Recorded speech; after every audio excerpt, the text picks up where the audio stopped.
ঘরে থাকা একটা উপকরণ দিয়ে এই জিলাপিগুলা তৈরি করে নিলাম। ১০ টাকা খরচ হবে আর এই জিলাপিগুলা বানাতে একদম কম সময় লাগবে। মাত্র ১০ মিনিটের ভিতর বানিয়ে নিতে পারবেন। জিলাপি বানাতে গেলে অনেকেরই ঝামেলা মনে হয়। ময়দা, বেকিং সোডা এটা সেটা লাগে। এইজন্য কিন্তু জিলাপি অনেকেই তৈরি করতে চান না।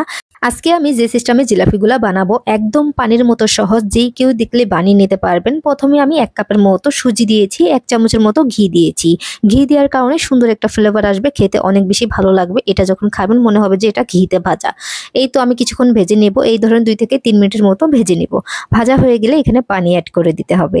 আমি এখানে ২ কাপ পরিমাণে পানি অ্যাড করে দিচ্ছি। পানির পরিমাণটা কিন্তু কম বেশি হতে পারে। ১ কাপ সুজিতে আমি ২ কাপ পানি দিয়েছি। তো আপনাদের ক্ষেত্রে একটু কম বেশি হলেও এটা বুঝে শুনে কিন্তু দিবেন। এই যে এইভাবে করে আমি একটা ডো বানিয়ে নিয়েছি। দেখে হয়তো বুঝতেই পারছেন এই ডোটা কেমন হয়েছে। তারপরে একটু সামান্য পরিমাণে লবণ দিয়ে ভালোভাবে করে এটাকে মেখে নিতে হবে। এইভাবে করে আমি ২ থেকে ৩ মিনিটের মতো মেখে নেব। মাখালে হবে কি এই জিনিসটা কিন্তু খুব নরম আর সফট হবে। তো আমি এভাবে করে মেখে নিয়েছি। আর এটা ভাজার সময় কিন্তু অনেক ভালো একটা রেজাল্ট পাবেন আপনি। মাখানো হয়ে গেছে, তারপর হচ্ছে আমি এভাবে করে নিচ্ছি। ঠিক যেরকম লম্বালম্বি করে নেয় ওই সিস্টেম করেই আমি নিচ্ছি। আর এই পেঁয়াজটা দেওয়া কিন্তু অনেক বেশি সহজ। এইভাবে করে পেঁয়াজ দিলে কিন্তু হয়ে যাবে। তো আপনাদেরকে বোঝানোর জন্য আমি আরো একটা দেখিয়ে দিচ্ছি। এই যে দেখেন। এভাবে করে কিন্তু ঘুরিয়ে নিলে কিন্তু সুন্দর মতো জিলাপির পেস্টটা রেডি। তো এটা কিন্তু বোঝানোর কোনো কিছু নেই, দেখলে কিন্তু যে কেউ বানিয়ে নিতে পারবেন।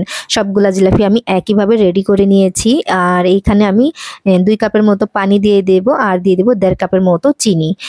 আর সারাদিন রোজা থাকার পর বাইরে থেকে অস্বাস্থ্যকর খাবার না খেয়ে এইভাবে করে আপনি স্বাস্থ্যকর উপায়ে এই জিলাপিগুলো রেডি করে নিতে পারবেন। আর এইখানে আমি সামান্য পরিমাণে লবণ দিয়েছি আর ২ টা এলাচ দিয়েছি সুন্দর একটা ফ্লেভার আসার জন্য।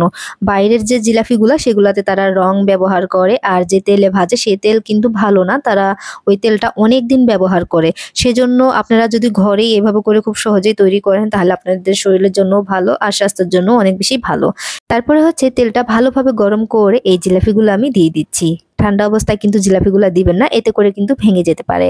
এইজন্য তেলটা যখন ভালোভাবে গরম হবে তারপর জিলাপিগুলো দিয়ে দিতে হবে। দিয়ে তারপর হচ্ছে আমি ভেজে নিচ্ছি। আর ভাজার সময় কিন্তু অবশ্যই একটু ধৈর্য সহকারে ভেজে নিতে হবে। এটাকে আমি গোল্ডেন কালার করে নিব। আপনারাও কিন্তু গোল্ডেন কালার করে নেবেন। এতে করে জিলাপিটা খেতে অনেক বেশি ভালো লাগবে।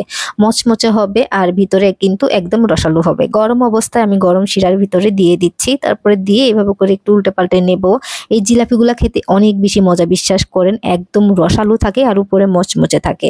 বিশ্বাস না হলে বাসায় একবার হলেও ট্রাই করে দেখতে পারেন। এবার হচ্ছে জিলাপিগুলা দিয়ে এভাবে করে উল্টে পাল্টে উঠিয়ে নিতে হবে। অনেকক্ষণ ধরে শিরাতে রাখবেন না, এতে করে নরম হয়ে যাবে, খেতে ভালো লাগবে না। তো দিয়ে উঠিয়ে নিলে কি হবে, এটা মচমচে হবে। আর আপনারা কোথায় থেকে ভিডিওটি দেখছেন অবশ্যই কমেন্ট করে জানাতে পারেন, যাতে করে আপনাদেরকে ধন্যবাদ দিতে পারি। ভালো লাগলে ভিডিওটি শেয়ার করে রেখে দিতে পারেন।